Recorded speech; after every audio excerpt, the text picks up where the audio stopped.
हरे कृष्णा, राधे राधे। श्री पुरुषोत्तम मास महात्म 12वां अध्याय। नारद जी बोले, जब भगवान शिव चले गए तब शोकग्रस्त उस बाला ने क्या किया।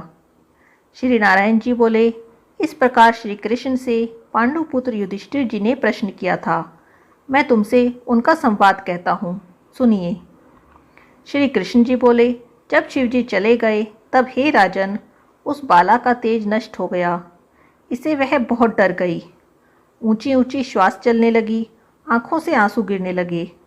उस तपस्विनी बालिका के हृदय में अग्नि सी जलने लगी, अंगों में धड़कन सी होने लगी। अग्नि से जले पत्तों की बेल की समान वह झुलस गई। इस प्रकार कष्ट सहते सहते भगवान ने इसकी मृत्यु कर दी। सर्प जिस प्रकार बिल से निकलते चूहे को पकड़कर निगल जाता है, इसी प्रकार उस तपस्विनी बाला को बलवान काल ने अपने वश में कर लिया। उसी समय धार्मिक राजा यज्ञसेन द्रुपद यज्ञ की बहुत सी सामग्री एकत्र कर यज्ञ कर रहे थे। उन्हीं के यज्ञ करते हुए यज्ञ कुंड से वही बाला सोने की कांति के समान प्रकट हुई, जो हे राजन द्रौपदी के नाम से विख्यात हुई, जिस द्रुपद कन्या को मत से वेद कर स्वयंवर में अनेक राजाओं भीष्म कर्ण आदि को निस्तेज कर अर्जुन ने प्राप्त किया। कानों में शूल के समान असत्य वचन कहते हुए दुष्ट दुशासन ने जिसे चुटिया पकड़कर खींचा। हे राजन, उस समय मैंने इसकी ओर ध्यान नहीं दिया था, क्योंकि इसने पुरुषोत्तम मास की अवहेलना की थी। किंतु जब प्रेम से मुझे बार बार पुकारा, हे गोविंद, हे गोपीजन को आनंद देने वाले, हे दीनबंधु, दया के समुद्र, मैं इस दुष्ट दुशासन के हाथ में पड़ गई हूँ। हे प्रभु, क्या आपको ये मालूम नहीं? श्री कृष्ण बोले, इस प्रकार कष्ट में पड़कर द्रौपदी ने मेरी शरण ली। मैं चाहे उसे भूल चुका था, तब उसकी प्रार्थना सुनकर शीघ्र ही गरुड़ पर सवार होकर उस स्थान पर आया और उसे वस्त्रों से परिपूर्ण कर लज्जित होने से बचा लिया। इतना होने पर भी पुरुषोत्तम मास की अवहेलना करने के कारण मैं उसकी तरफ से उदासीन ही रहता था, क्योंकि पुरुषोत्तम मास के विरोध को मैं गिरा देता हूँ।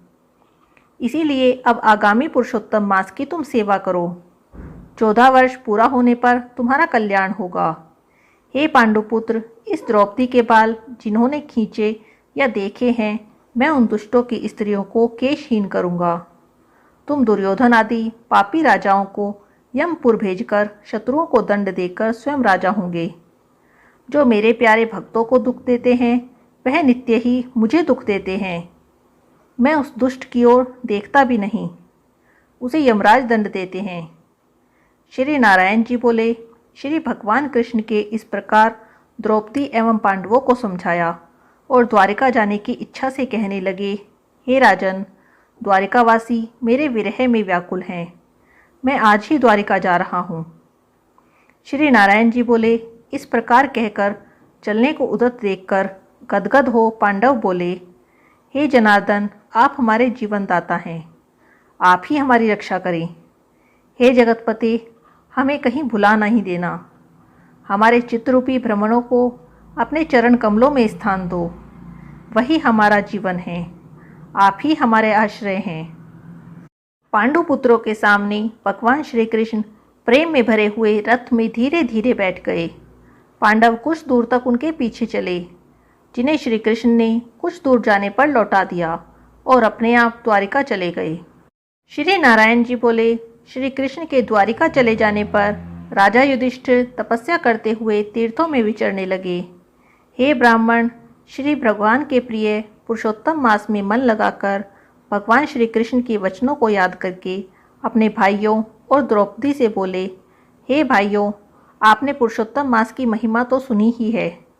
पुरुषोत्तम मास की पूजा के बिना कैसे सुख प्राप्त हो सकता है। जिस प्राणी ने पुरुषोत्तम का पूजन किया, वही भारतवर्ष में धन्य है, श्रेष्ठ एवं पूजनीय है। इस प्रकार पांडवों ने सब तीर्थों में घूमते हुए पुरुषोत्तम मास आने पर उसका व्रत नियम पूर्वक किया।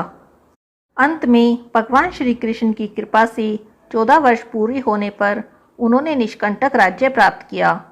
इससे पहले भी दृढ़धनवा सूर्यवंशी राजा पुरुषोत्तम मास के व्रत के प्रभाव से बड़ी सुख समृद्धि पुत्र पौत्र आदि का अपूर्व सुख और अनेक भोगों को भोगकर बड़े बड़े योगियों को दुर्लभ भगवान के लोक को प्राप्त हुए।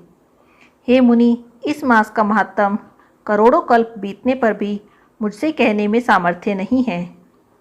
श्री पुरुषोत्तम मास महात्म 12वां अध्याय समाप्त।